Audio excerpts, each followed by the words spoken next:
Amigos de Telesur, bienvenidos a la entrevista de CIDE.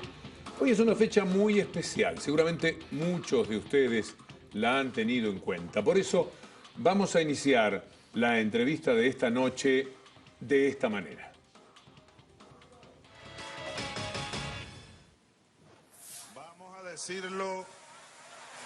Vamos a decirlo. Alca, alca, al carajo. Alca, alca, al carajo.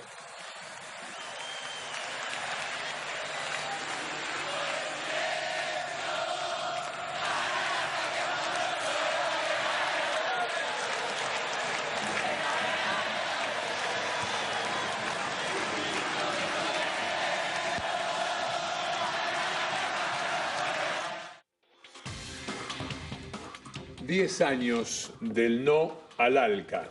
Y ya es un libro también. Del no al ALCA a UNASUR. Uno de sus autores, coordinadores, es el periodista y politólogo Juan Manuel Carr, que es nuestro invitado de hoy. Bienvenido. ¿Cómo anda, Víctor Hugo? Bien. Vamos a recorrer un poco este libro y estos 10 años que han transcurrido. ¿Qué hay entre el no al ALCA y el establecimiento de UNASUR? Hay mucho. Primero hay un cambio de época en América Latina, es decir, aquella América Latina que en Quebec, que en la Cumbre de las Américas de Canadá había dicho que sí al ALCA, 4 años después nada más le dice que no. Y hay una explicación, la aparición de diversos gobiernos post-neoliberales en América Latina, entre ellos el de Brasil liderado por el Partido de los Trabajadores, el de Argentina liderado por el Frente para la Victoria y el uruguayo con el Frente Amplio. Y son estos 3 gobiernos, sumados al de Hugo Chávez en Venezuela, que ya venía gobernando desde el año 99, los que le dicen que no en Mar del Plata a aquella pretensión de George W. Bush de venir a anexar una gran área de libre comercio desde Alaska hasta la Patagonia. Libre comercio. ¿Qué hubiera sido el ALCA? ¿Qué cosas hubieran ocurrido con estos países? Miremos México. Yo creo que México siempre es un buen antecedente para mirar, porque México es el que primero firma un tratado de libre comercio con los Estados Unidos y con Canadá, ya por el 94, que fue incluso lo que provocó el levantamiento zapatista del 1 de enero del 94, muy conocido. Indudablemente lo que provocó es pobreza en millones de campesinos, pobreza en las grandes mayorías de la población mexicana. ¿Cómo ¿sí? opera el ALCA de esa manera, ese tratado? Bueno, es un tratado que tiene preferencias arancelarias para el país que pone las condiciones, ¿no? Y el país que pone las condiciones en este caso son los propios Estados Unidos. Así nomás, Juan Manuel, es que los países, México en este caso, y los que dijeron que no hubieran tenido que aceptar cualquier cosa. No, pero miremos el caso de la Alianza del Pacífico, por ejemplo, y el coeficiente de Gini, que es el que mide la igualdad y la desigualdad. Porque acá mucho se pone de ejemplo a los países de la Alianza del Pacífico de parte de, si se quiere, los políticos más conservadores de nuestro continente, se los pone de ejemplo. Dice, crecieron al mismo nivel que los países posneoliberales, con gobiernos posneoliberales, pero uno después cuando mira la desigualdad de esos países, es más amplia, es creciente, ¿no? Y en los países conducidos por estos gobiernos, los que le dijeron que no al ALCA, bueno, se acortó esa brecha. Entonces, creo que aquello nos muestra un poco lo que hubiese sido el ALCA en términos continentales. Digamos que es el Gini. El Gini es una medida de lo que es la igualdad de los ciudadanos. Lo interesante es que cuanto más se acerca al 1 y se aleja del 0, es mejor. Cuando se acerca al 1 es que uno solo tiene todo. Exacto. Y cuando se acerca al 0, en este caso se da una situación a la inversa de lo habitual, es que hay una distribución muy pareja. Es una manera de indicar cómo funcionan los países en términos de igualdad. Lo llamativo es que América Latina siempre fue uno de los continentes más desiguales del mundo, ¿sí? Y en esta última década, que fue la más neoliberal, si uno quiere entender el mundo y las finanzas, es decir, porque hay auge de acuerdo al libre comercio en todas las esferas, en todos los continentes, América Latina fue el único continente que llevó para atrás ese número, el de la desigualdad, ¿no? Con todo lo que implica eso y con todo lo que tiene que ver en términos sociales, económicos y también políticos, indudablemente. Si uno mira Europa, se profundizó la desigualdad. Se profundizó en las periferias, porque los países centrales tienen buenos índices. ¿Qué sucede? La Unión Europea, aquella que se inició bajo el paraguas del Estado de Bienestar, lo que hace es, tener a 4 o 5 naciones funcionando bien, en armonía, en bienestar social, y a la periferia, que podemos decir Portugal, España, la propia Grecia, en condiciones de penuria. Pero volvamos al ALCA. Sí. ¿Qué es lo que viene Estados Unidos y dice? ¿Qué le decía a estos presidentes, que aquí los tenemos en la tapa del libro, con sus manos entrelazadas como si fuera parte de una maravillosa realidad de nuestra América Latina? ¿Qué decían ellos? ¿Qué proponen? ¿Cómo lo dicen? Ellos proponen primero en la cumbre de Quebec, que era la que yo te mencionaba antes, la posibilidad de firmarlo con un acuerdo. ¿Qué sucede? En Quebec era en el 2001, ¿no? Y había una sintonía entre el gobierno norteamericano y gran parte de los gobiernos de América Latina. Digo, por poner un ejemplo, la Argentina era el proyecto de la Alianza, el que estaba en el 2001 en aquel momento, ¿no? Y bueno, el que firma incluso el inicio de las tratativas. Tiene que ver con cuestiones netamente comerciales, arancelarias, claro. ¿Qué sucede? Que hay una diferencia de asimetría muy grande y muy creciente entre la capacidad de producción de unos países y de otros. Pero ¿no? para entender bien, ellos vienen y dicen, nosotros tenemos aranceles que son así de dificultosos para ustedes y así de amplios para nosotros. ¿Cómo es que pueden seducir con algo de esta naturaleza? No, lo que sucede es que detrás hay también un discurso político que en aquel momento era o tenía un auge, esto de decir que el librecambismo a nivel internacional era positivo. En aquel momento, en los 90, tras la caída del muro de Berlín, era una idea aquella, ¿sí? Pero que venía de la política también, porque esta es otra cuestión, que a veces nos quieren hacer creer que son temas económicos solamente y que la política no influye, o que ellos privilegian lo económico por sobre lo político. También hay una visión política de Estados Unidos sobre lo que era su patio trasero, porque siempre Estados Unidos lo ha pensado como su patio trasero a América Latina. Y creo yo que en aquel momento, bueno, solo veían a Chávez como el artífice de que no se pueda concretar. Y no llegó a calcular George Bush, esa es mi impresión hoy, por todo lo que trabajamos en el libro junto con Agustín, no llegó a calcular de que Néstor Kirchner y Lula da Silva iban a estar en sintonía con el presidente venezolano. Él pensó que Chávez estaba aislado, y vaya quien terminó aislado en aquella cumbre. Pero cuando ellos vienen y proponen lo que estás mencionando, Juan Manuel Carr, están apostando también a que aquí se es muy ingenuo en esta parte del mundo. No sé si apuestan a la ingenuidad, ellos estaban apostando a un momento determinado mundial, ¿sí? Y de hecho estamos viendo ahora cómo Estados Unidos... ¿Y cómo estos hombres vieron que tenían que ir contra esa corriente mundial entonces? Y estos hombres lo vieron porque lo veían en sus economías, porque veían que un desempleo del 24 y 25% hacía sociedades ingobernables, porque veían que el Fondo Monetario Internacional cada vez pedía más y más dinero. Por eso lo vieron, por las condiciones prácticas. Y daba más y más órdenes. Exacto, lo vieron por las condiciones prácticas de cada país. Y fijémonos, ¿no? Ahora lo que está sucediendo con Grecia, por ejemplo, que estuvo obligado a firmar un acuerdo en el cual estuvo en contra, pero por no poder salir de aquella moneda, que es el euro, firmó eso, ¿no? Y creo que aquella analogía... ¿A qué le llamas eso?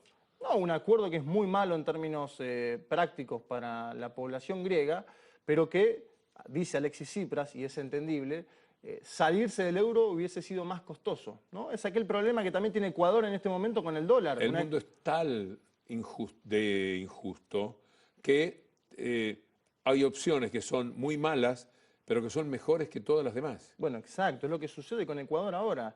Ecuador ahora tiene a todos sus países cercanos, sobre todo Colombia, devaluando la moneda fuertemente, y Ecuador no puede tener una política monetaria propia porque tiene el dólar hace mucho tiempo. Y el dólar fue, digamos, una creación de un presidente neoliberal ecuatoriano en el año 2000, digo, porque no tiene nada que ver con las condiciones políticas actuales de Ecuador, pero es una herencia del pasado que aún no se puede sobrepasar. Y bueno, por eso Ecuador es de los países que más ha pregonado algún tipo de unidad monetaria en términos de, bueno, la posibilidad de que América Latina piense de conjunto una política monetaria. Sucede que con el antecedente europeo es más difícil pensar que esto es posible y práctico, ¿no? Pero igual es muy misterioso que estos hombres, Chávez, Kirchner, Lula, que están ahí en la tapa, hayan pensado de esta manera. Los habrá protegido un sentido ideológico, es decir, previamente a tratar con Estados Unidos ya tienen en su cabeza una concepción de esas relaciones bilaterales. Sin lugar a dudas, la formación de los tres líderes,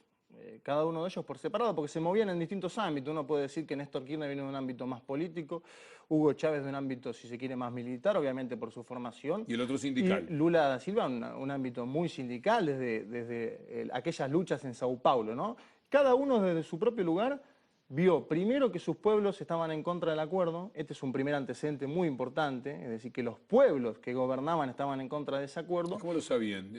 Lo intuían, Lo intuían, pero había movilizaciones fuertes. de Digamos. acuerdo al mandato que les habían dado, en todo caso. En Brasil hay movilizaciones fuertes estos años, son los años del inicio del Foro Social Mundial, Lula siempre escuchando aquello, el Foro de Sao Paulo, las organizaciones de América Latina de izquierda, progresistas, nacional populares, nucleadas en Porque el Foro de Sao tenemos Paulo. una cierta prevención con los Estados Unidos a tal punto que alguien podría decir, capaz que un día vienen a ofrecer algo bueno, difícil por supuesto, algo bueno para nosotros, y estamos diciendo que no por la prevención que tenemos. Por supuesto que este no era el caso, ¿no? No era el caso, pero creo que la formación propia de cada uno de ellos, sumado a la movilización en cada uno de los países, determina esto, y creo que el momento ese que veíamos con Hugo Chávez diciendo "Alca el carajo" es el fin de cualquier tipo de posibilidad. Eso y la compañía que se hacen Kirchner y Chávez durante la cumbre, ¿no? Aquella famosa anécdota donde Néstor Kirchner le ofrecía la palabra una y otra vez a Hugo Chávez y Chávez después iba a anunciar, una vez ya muerto Kirchner,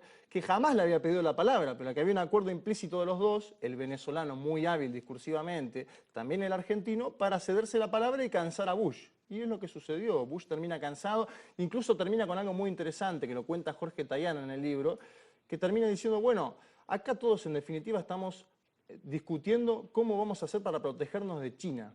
Este es un elemento muy interesante porque es el año 2005. Él venía a buscar además cómplices para la pelea que Estados Unidos pensaba que iba a tener con China. Exacto, y que la tiene hoy en términos comerciales a nivel internacional. Digo, los últimos tratados de libre comercio que está implementando Estados Unidos, sobre todo en el área Pacífico, tienen que ver con el crecimiento exponencial de China. Y él sabía que América Latina, diciéndole que no a Estados Unidos, estaba abierto a explorar otras alianzas internacionales. ¿Qué es lo que sucedió? Digamos, en eso hay que darle la derecha a Bush, que vio algo que en ese momento muchos analistas no vieron, ¿no? Pero hay que darle la izquierda, ya que mencionaste la derecha, a estos presidentes Exacto. que decidieron en ese contexto decir que no. Sin lugar a duda, y que tuvieron una valoración, primero, de lo que eran las economías de cada uno de nuestros países, y segundo, del contexto global, porque ellos tuvieron la determinación de empezar a pensar un mundo multipolar. Ellos son los que en esos años viajan a Beijing y viajan a Moscú, por primera vez en mucho tiempo. Y si uno ve las balanzas comerciales después de la Argentina con China, por ejemplo, crece exponencialmente a partir de esa fecha. ¿Cuántos beneficios hubo para estos países en función de decir que no al ALCA? ¿Cuáles fueron las realizaciones que pudieron llevarse a cabo? ¿Dónde estuvieron los beneficios de estos 10 años después de aquella convocatoria al Mar del Plata? Es lo que vamos a conversar inmediatamente después de la pausa con Juan Manuel Carr, nuestro invitado de hoy, que junto a Agustín Lewitt y con prólogo de Atilio Borón, tan conocido en nuestro mundo de Telesur, han llevado a cabo con este título, Del no al ALCA al UNASUR. Ya volvemos. ¿Cuáles serían los beneficios, Juan Manuel Carr, que se obtuvo estrictamente por haberle dicho no al ALCA?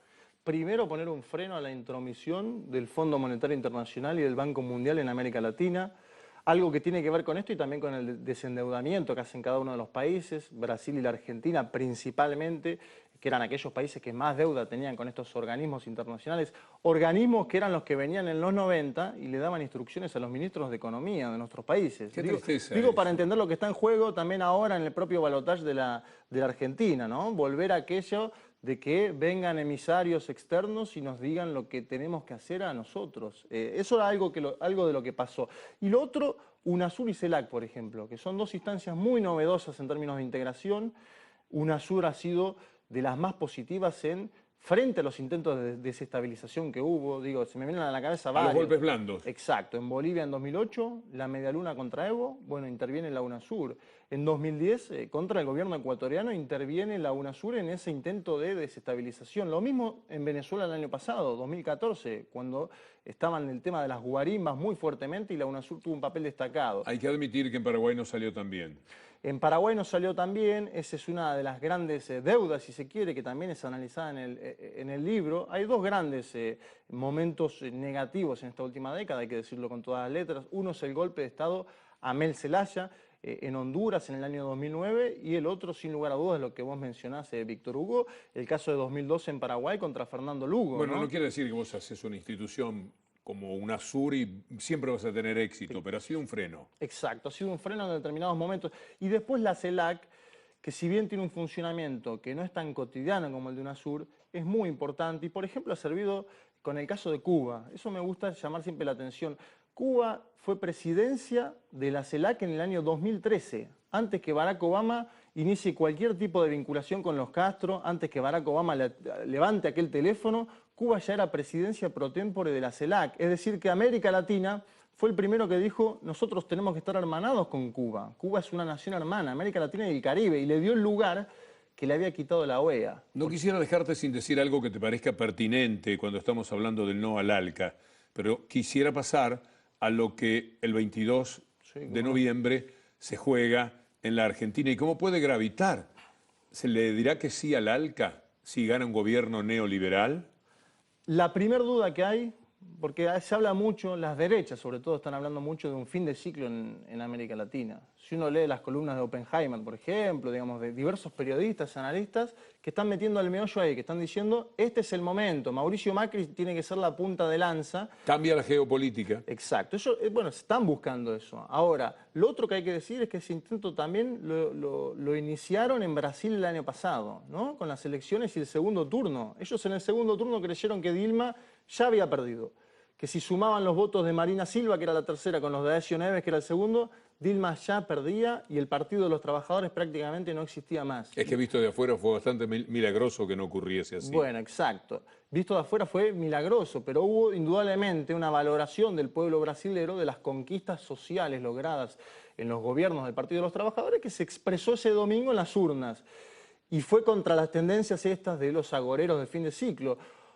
Ojo que suceda lo mismo en la Argentina, digamos, hay que poner principal atención en las elecciones argentinas. Si gana el actual gobierno representado por Scioli, el no al ALCA seguirá siendo una realidad y hablaremos dentro de unos años de los 15 años del no al ALCA. Pero si gana el neoliberalismo, muy prontamente me parece que el no al ALCA se convertirá en un sí. Bueno, vos fijate, el grupo Consenso, que es el de los analistas y quienes llevan las vinculaciones internacionales del PRO, firmó en abril una solicitada, un documento donde decía que había que flexibilizar el Mercosur hacia la Alianza del Pacífico, ¿no? Es decir, está diciendo que flexibilizar es en definitiva ir hacia la agenda que propone la Alianza del Pacífico de los tratados de libre comercio. Y en definitiva lo que significa flexibilizar el Mercosur es dejar de entenderlo como hoy existe, ¿no? Porque Argentina es uno de los países. Por ejemplo, ahora hay una negociación hace un tiempo, hace unos 3, 4 años, sobre un acuerdo con la Unión Europea, ¿sí? Y Argentina ha sido uno de los países que más ha estudiado la oferta que ha enviado la Unión Europea, significativamente, también por cuestiones estas, ¿no? De conocer cabalmente lo que significa un acuerdo comercial con potencias. Bueno, de ir hacia la Alianza del Pacífico estaríamos diciendo que la vinculación internacional que ha tenido la Argentina en estos últimos años sería distinta, se quebraría, iría hacia un nuevo tipo. Y ellos también dicen, tenemos que volver a hermanarnos, así llaman ellos en el documento este, que es muy explícito y hay que leerlo, con los Estados Unidos y con la Unión Europea. Hablan de una vinculación tradicional, y la palabra me parece que está bien, pero que dice mucho, ¿no? Una vinculación tradicional con los Estados Unidos y la Unión Europea. Los neoliberales tienen una punta de lanza muy importante en los medios de comunicación neoliberales y ellos ya están todos en cualquier nota que leas de a poquito diciendo hay que mirar al Pacífico, ellos son los que tienen razón, miren cómo es el crecimiento. Es una cosa muy curiosa la que sucede con los países, eso de mirar el crecimiento y no hablar nunca de cómo se reparte la renta, de cómo los trabajadores están incluidos o no en el verdadero reparto de la renta. El tema sigue siendo la igualdad y la desigualdad, y América Latina, si decíamos antes que ha sido uno de los continentes o lugares del mundo que más ha avanzado en términos de igualdad en los últimos 10 años, no debe perder esas conquistas. Lo que se pone en juego en definitiva es eso, es que el 22 de noviembre se vote por avanzar en aquello, avanzar en las conquistas logradas o por ponerle un freno, un límite y mirar efectivamente hacia el Pacífico, pero en el sentido más dramático.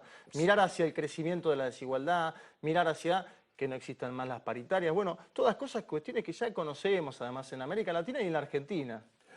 Si gana el actual gobierno representado por Scioli, uno cree que las cosas van a seguir moderadamente, por lo menos, como hasta ahora. Si ganan los neoliberales, ¿qué lectura haces del futuro inmediato y sobre todo el más alejado, el mediato, de la geopolítica de nuestra región? Bueno, creo que el 22 de noviembre se ponen en juego muchas cuestiones por esto que vos decís.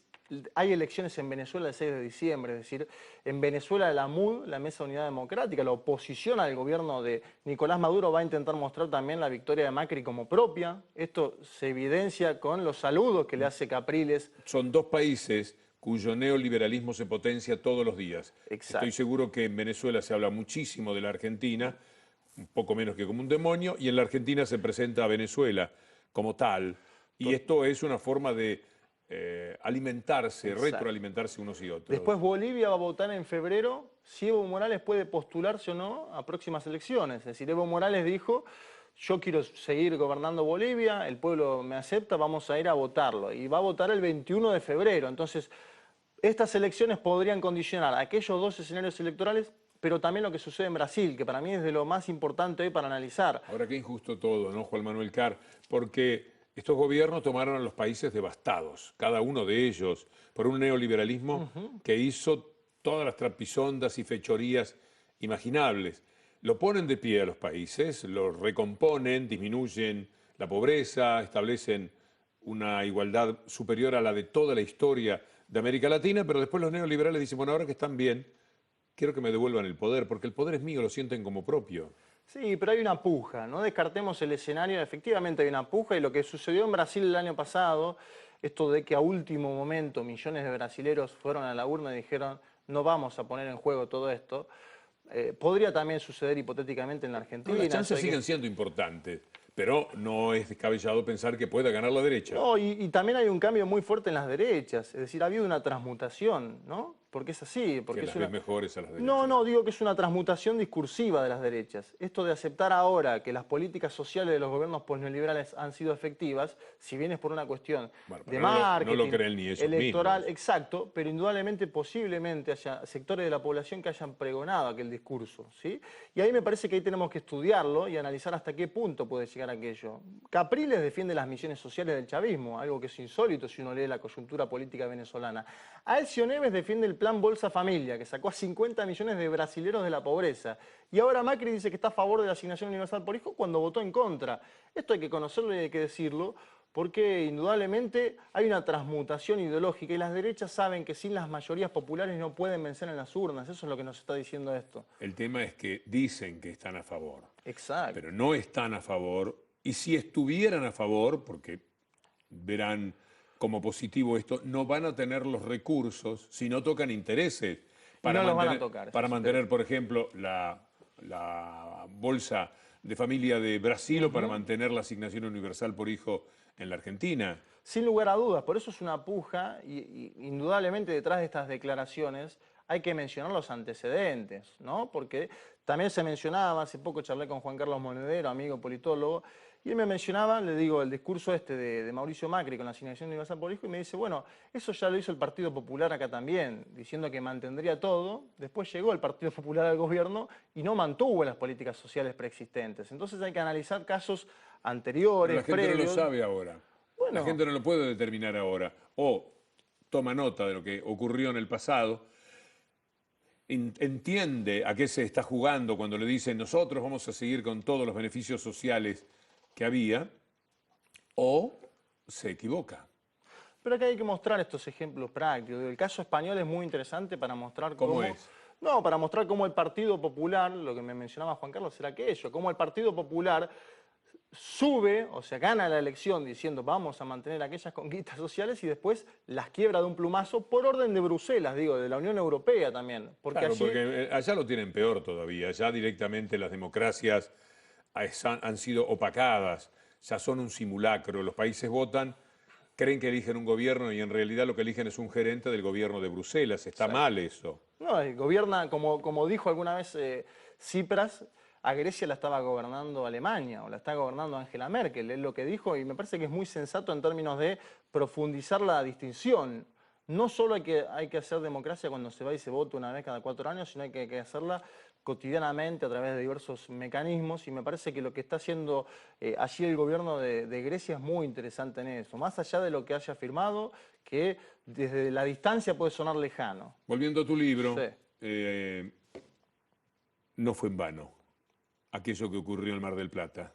Y están las muestras hoy. Digamos, lo de Cuba me parece que es lo más significativo si uno quiere entender cómo cambió América Latina en estos últimos 15 años. El papel que se le dio y hasta que el propio Estados Unidos se dio cuenta de que había estado equivocado. Esto es la palabra del propio Barack Obama. Nosotros nos equivocamos con la política hacia Cuba durante las últimas 5 décadas porque pensamos que Cuba estaba aislado en términos políticos y Cuba no estuvo aislado en términos políticos, sobre todo por estos 3 líderes y dirigentes que, bueno, que están en la tapa de ese libro y que valoramos como tan importantes para la historia de América Latina de los últimos siglos, porque vamos a tener que analizar en los próximos años lo que es el legado, sobre todo, de quienes ya no están, ¿no? Hugo ¿Cuántos Chávez... errores, ¿Cuántos errores de Estados Unidos?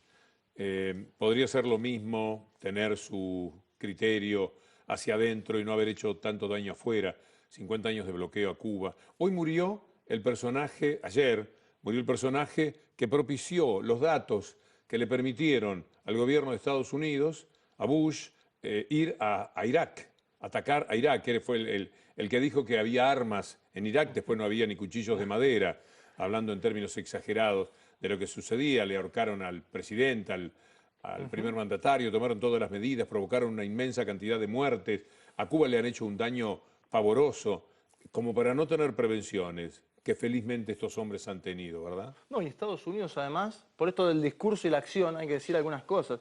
Hace pocos días, la semana pasada, Estados Unidos votó en contra en la Organización de Naciones Unidas de la propuesta cubana, cuando se decía que se iba a abstener con el tema del bloqueo, ¿no? Es decir, hasta dónde llegan las presiones sobre el propio gobierno de Obama. Por supuesto, el establishment poderosísimo de adentro. Que después de decir que estaba en contra del bloqueo, siguen votando lo mismo que votaban antes, y esta vez en más soledad, porque hubo 191 países que votaron a favor de la propuesta cubana. Juan Manuel Carr, muchísimas gracias. A vos, Víctor Hugo, un placer. Para nosotros también el de haberlos acompañado con la entrevista de CIDE e invitarlos, por supuesto, para mañana. Será un placer estar nuevamente con ustedes a través de Telesur. Buenas noches y muchas gracias.